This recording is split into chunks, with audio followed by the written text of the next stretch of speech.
A gente começou a perder nossos pertences, começou a ser limitado, começou a perder a nossa liberdade, a nossa paz, o direito de viver. A maldade é grande demais. A dificuldade hoje que eles têm, que eu também sinto, para sobreviver aqui é grande. A qualquer momento a gente fica só esperando acontecer algo pior. Vai pra cima da gente, é?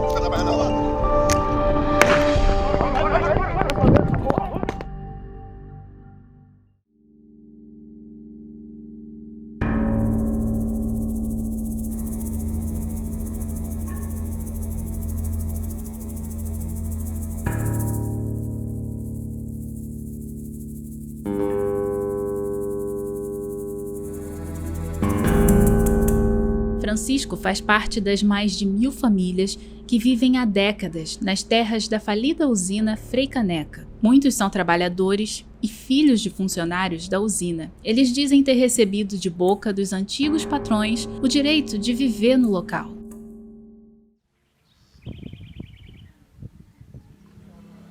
Nasci e me criei por essa região. Sou filho da terra, como diz a história. Desde o meu tempo de criança até os dias de hoje, sempre tem esse lugar aqui como, para mim, paraíso. Até antes de esse pessoal chegar.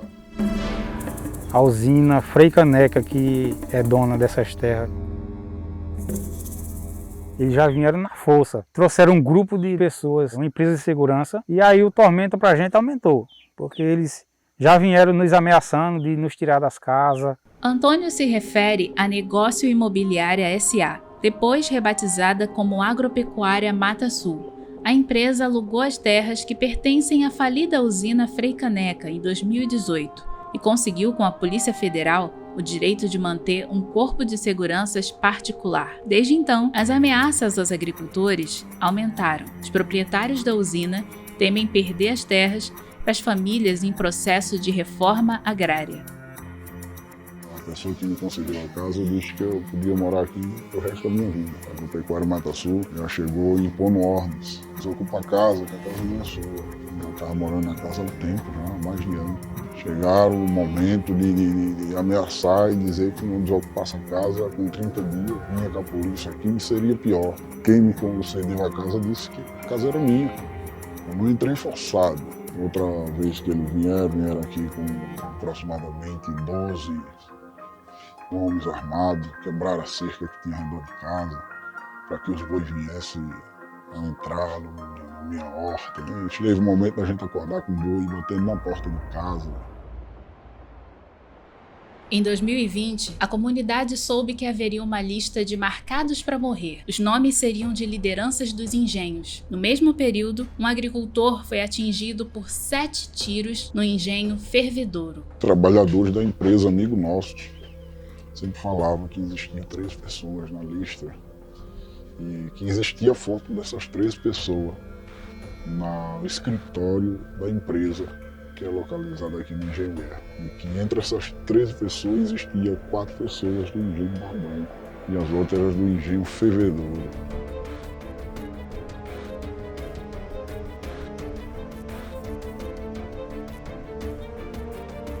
Até hoje, a gente sabe que isso pode ser cumprido. Diversas vezes chegava a notícia de que existia contrato de pessoas criminosas para matar essas pessoas que estavam na lista. Acabou de colocar um cachorro para morder o trabalhador, a segurança da empresa. E o último conflito que teve, eu estava lá no meu quintal lavando minhas roupas e minha vizinha foi quem escutou os tiroteios. Aí ela ficou gritando, comadre, tá havendo tiro. Aí no momento, minha menina também escutou os barulhos, no momento ela estava estudando online. Aí a gente desceu e ela desesperadamente na carreira. Aí quando chegamos ali naquela estaca, aí ele falou, se vocês se aproximar, eu atiro. Aí apontou a arma para mim e minha menina. Eu disse, Isabelle, corre, que ele vai atirar. Ele falou, essas vadias estão gritando para quê? Essas arrombadas, com licença da palavra. Isso foi um negócio que me machucou. Hoje, os moradores lutam coletivamente pelo direito às terras em que vivem há décadas. Eles esperam que elas sejam desapropriadas pelo INCRA.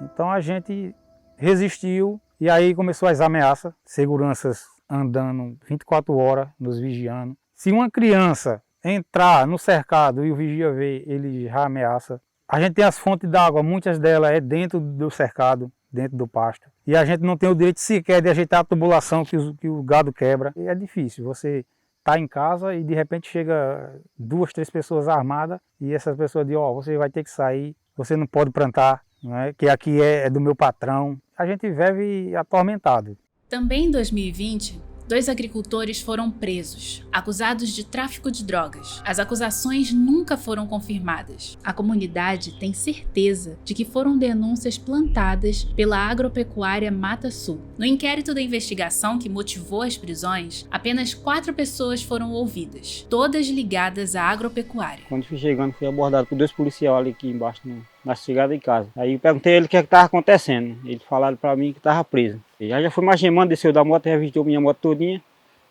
E continuei agemado, né? Começaram a querer que eu dissesse onde era que estava a droga, se tinha alguma coisa guardada, onde que meu marido estava, o que era que ele fazia. E aí eu comecei a explicar para ele que meu marido não estava, ele queria o endereço do meu filho. Eu falei para ele também que não tinha endereço do menino e que o menino estava lá no engenho. Aí eu fiquei muito revoltado por causa disso. Chegando do serviço e indo preso.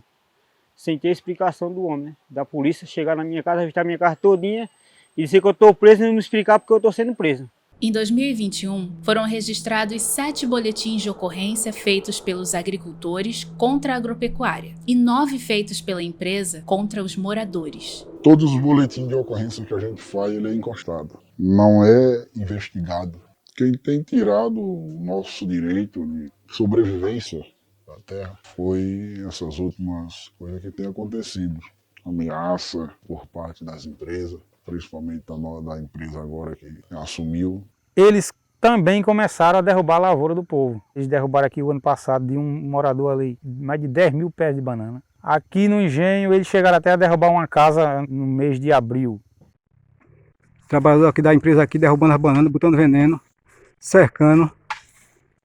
Mas eles colocaram a empresa de segurança dizendo que era para vigiar o gado. E ela faz o contrário, ela só vigia a população.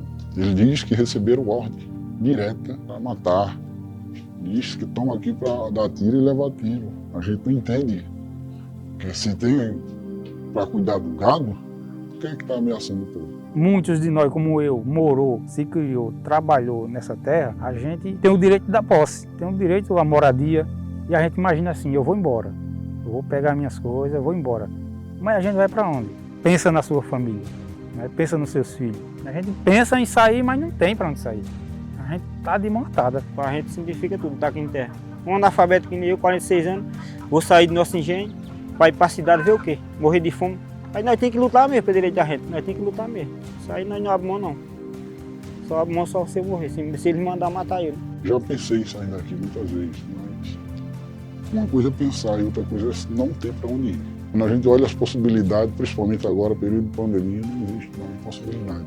A nossa tendência nunca foi o desejo de sair, mas já, devido aos que tem acontecido, a gente já pensou muito em sair. Só que agora mudou, a gente não quer mais sair.